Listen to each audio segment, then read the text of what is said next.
പാലക്കാട് കോഴിക്കോട് ദേശീയപാതയിൽ കാട്ടുപന്നി ഇറങ്ങി. കല്ലടിക്കോട് മാപ്പിള സ്കൂളിന് സമീപമാണ് കാട്ടുപന്നി റോഡിലേക്ക് ഇറങ്ങിയത്.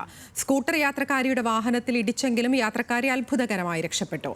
വിശദാംശങ്ങളുമായി പ്രസാദ് ഉടുമ്പശ്ശേരിയുണ്ട്. പ്രസാദ്, എന്താണ് സംഭവം? അതിര ഇന്ന് രാവിലെ 10:45 ഈ സംഭവം ഉണ്ടാകുന്നത്. കല്ലടിക്കോട് മാപ്പിള സ്കൂളിന് സമീപം കാട്ടുപന്നി ഇറങ്ങി അവിടെ അല്പനേരം, ഒരു അരമണിക്കൂറോളം നേരം ആളുകളെ ഭീതിയിലാക്കി. അതോടൊപ്പം തന്നെ അതിലൂടെ സഞ്ചരിച്ചിരുന്ന സ്കൂട്ടർ യാത്രക്കാരിയുടെ നേരെ ഈ കാട്ടുപന്നി പാഞ്ഞെങ്കിലും അവർ അത്ഭുതകരമായി രക്ഷപ്പെടുകയാണ് ഉണ്ടായിട്ടുള്ളത്.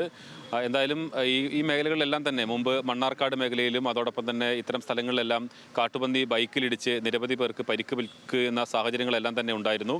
ആ സാഹചര്യത്തിലാണ് കല്ലടിക്കോട് ദേശീയപാതയിലും അതിനോട് ചേർന്ന പ്രദേശങ്ങളിലെല്ലാം വനമേഖലയോട് ചേർന്ന പ്രദേശം കൂടിയാണ് ഈ കല്ലടിക്കോട് മേഖല എന്ന് പറയുന്നത്. ആ കാട്ടുപന്നി രാവിലെ ഇറങ്ങിയത് ആളുകളെ സംബന്ധിച്ചിടത്തോളം ഭീതിയിലാക്കിയിട്ടുണ്ട്.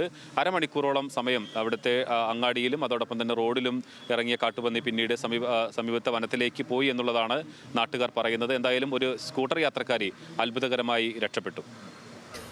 ശരി, പ്രസാദ് ഉടുമ്പശ്ശേരിയാണ് വാർത്തയുടെ വിശദാംശങ്ങൾ നൽകിയത്.